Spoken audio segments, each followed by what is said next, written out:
जय हिंद साथियों, आप सभी का स्वागत करता हूं आप सभी के अपने चैनल टारगेट सिलेक्शन में। साथियों, सीआरपीएफ ट्रेड्समैन की जितनी भी शिफ्ट हो चुकी हैं, सभी शिफ्टों में साथियों हिंदी के जहां जहां से क्वेश्चन आ रहे हैं उन सभी क्वेश्चंस को पहचान लिया गया है, यानी कि एग्जामिनर के माइंड को हैक कर लिया गया है और पहचान लिया गया है वो किन किन टॉपिक से एक्चुअल में प्रश्न उठा रहा है और आने वाली शिफ्टों में कहां कहां से प्रश्न उठाएगा।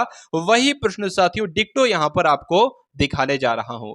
तो इन 25 प्रश्नों को तैयार कर लीजिएगा। 25 प्रश्न आपको करने में साथियों कोई दिक्कत महसूस नहीं होगी सीआरपीएफ के पेपर में। तो पहला प्रश्न आपकी स्क्रीन पर है और बताइएगा कि इन 25 क्वेश्चन में से कितने क्वेश्चन आपके बिल्कुल करेक्ट हुए। तो हिंदी शब्दकोश में छा का क्रम किस वर्ण के बाद आता है? तो का के बाद आता है। तो आंसर ए है, तो बिल्कुल करेक्ट है भाई, बहुत बढ़िया, वेरी गुड क्लास। उसके बाद देखिए लड़की शब्द का बहुवचन क्या होगा, यानी कि एक लड़की होगी तो लड़की होगी और कई सारी लड़की होगी तो क्या हो जाएगा साथियों? लड़कियां हो जाएगा। तो लड़कियां कहां पर बिल्कुल सही लिखा हुआ है? ऑप्शन नंबर बी में बिल्कुल करेक्ट लिखा हुआ है। तो जिनका आंसर यहां पर बी है तो बिल्कुल करेक्ट है।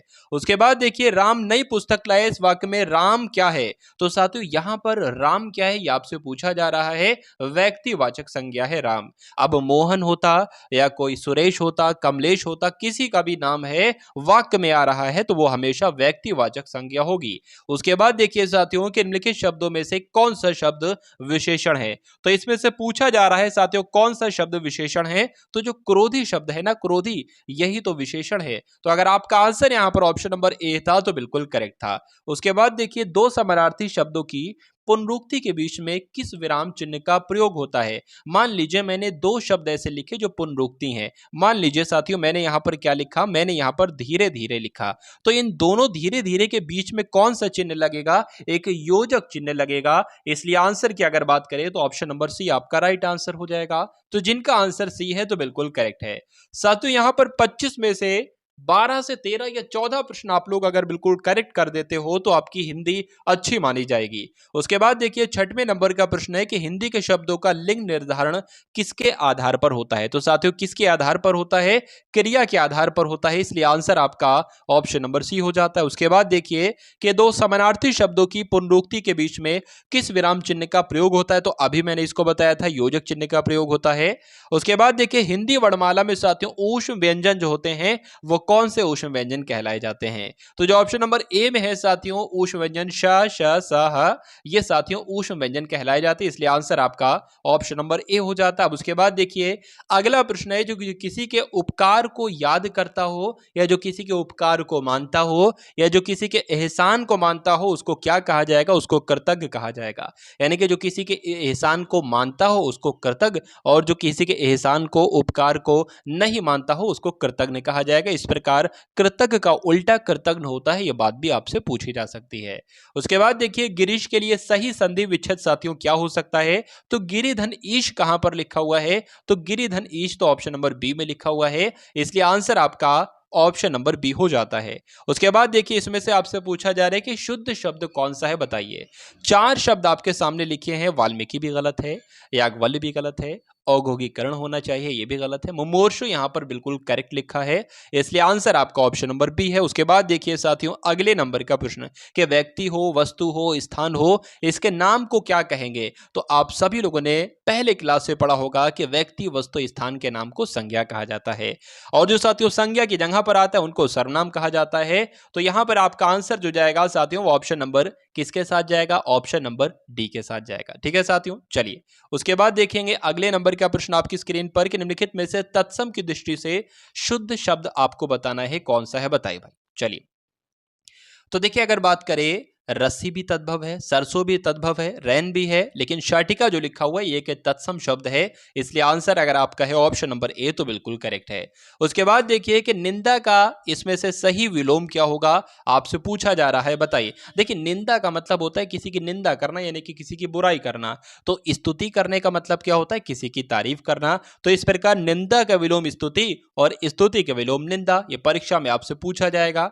उसके बाद देखिए साथियों यहां पर मैं आपको बता देता हूं कि चैनल को आप सभी लोग सब्सक्राइब कर लीजिए। अगर आप लोग सीआरपीएफ में एक सीट लेना चाहते हैं तो जल्द से जल्द चैनल को सब्सक्राइब करके बेल आइकन पर क्लिक कीजिए और कमेंट सेक्शन एक बार किएगा। कमेंट सेक्शन आपके लिए खुला हुआ है, एक बार करेंगे कमेंट सेक्शन में कि क्लास आपको कैसी लगी, ये क्वेश्चंस आपको कैसे लगे और साथियों कितने प्रश्न आप लोग बिल्कुल करेक्ट कर पाए।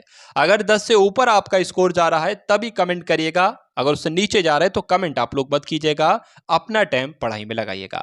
तो सम उपसर्ग से बना शब्द इनमें से कौन सा है, यह आपसे साथियों पूछा जा रहा है। तो अगर बात करें सुगम है, नहीं। सुमन है, बिल्कुल नहीं। संगम है, यानी कि संगम की अगर संधि विच्छेद की जाए तो सम हो जाएगा, धनगम हो जाएगा। इसलिए जिनका आंसर यहां पर सी है तो बिल्कुल करेक्ट है। उसके बाद देखिए कि लोहा मानना, इस मुहावरे का अर्थ आपसे पूछा जा रहा है, क्या हो सकता है बताइए। चलिए, तो यहां पर अगर बात करें प्रभाव स्वीकार करवाना, लोहा मानना या प्रभाव स्वीकार करना, तो साथियों प्रभाव स्वीकार करना ये लोहा मानने मुहावरे का अर्थ हो जाएगा। जिनका आंसर बी था बिल्कुल करेक्ट था।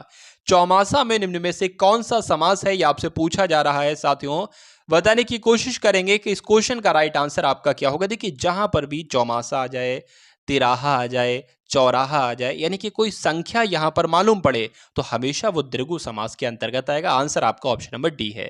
उसके बाद देखिए कि निम्नलिखित में से एक शब्द शुष्क का विलोम है, यह आपसे पूछा जा रहा है। यानी कि शुष्क का विलोम साथियों क्या होता है बताइए। देखिए शुष्क का विलोम होता है बिल्कुल सूखा और आर्द्र का विलोम होता है गीला।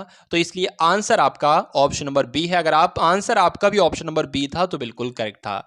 कड़वाहट एक शब्द है, इसमें प्रत्यय आपसे पूछा जा रहा है, क्या होगा इसका राइट आंसर बताइए। चलिए, तो अच्छा क्वेश्चन है साथियों, बताने की कोशिश करेंगे। तो आहट इस क्वेश्चन का बिल्कुल करेक्ट आंसर चला जाएगा। उसके बाद देखिए साथियों अगले नंबर का प्रश्न आपकी स्क्रीन पर है। आपसे पूछा जा रहा है कि वधुत्सव के लिए सही संधि विच्छेद क्या हो सकता है बताइए भाई। तो वधु और धन उत्सव हो जाएगा। वधु ऐसे लिखा जाएगा, उत्सव ऐसे लिखा जाएगा। यहां पर वध लिखा है इसलिए गलत हो जाएगा, यहां पर वधु गलत लिखा है इसलिए गलत हो जाएगा, यहां पर उत्सव गलत लिखा हुआ इसलिए गलत हो जाएगा। इसलिए आंसर आपका ऑप्शन नंबर ए के साथ। उसके बाद देखिए साथियों अगले नंबर का प्रश्न आपकी स्क्रीन पर के घा का उच्चारण स्थान कौन सा है बताइए। तो का, ख, ग, घ ये सब के सब साथियों वर्ण कहां पर आते हैं, तो कंठ में आते हैं। इसलिए आंसर अगर आपका ऑप्शन नंबर बी के साथ था तो बिल्कुल करेक्ट है। उसके बाद देखिए शीला अपने कपड़े स्वयं धोती है या खुद धोती है या अपने आप धोती है, इस तरह के शब्दों का इस्तेमाल किया जाए तो वहां पर हमेशा साथियों निजवाचक सर्वनाम होगा। तो जिनका आंसर यहां पर ऑप्शन नंबर बी है बिल्कुल करेक्ट है। उसके बाद देखिए गोदान किसका उपन्यास है साथियों। तो आप सभी लोग जानते हैं गोदान यहां पर किसका उपन्यास है, मुंशी प्रेमचंद्र का है। तो जिनका आंसर यहां पर साथियों ऑप्शन नंबर बी है तो बिल्कुल करेक्ट है। तो ये साथियों आपके लिए 25 प्रश्न है, ये 14वां नहीं लिखा बल्कि 25वां होना चाहिए था।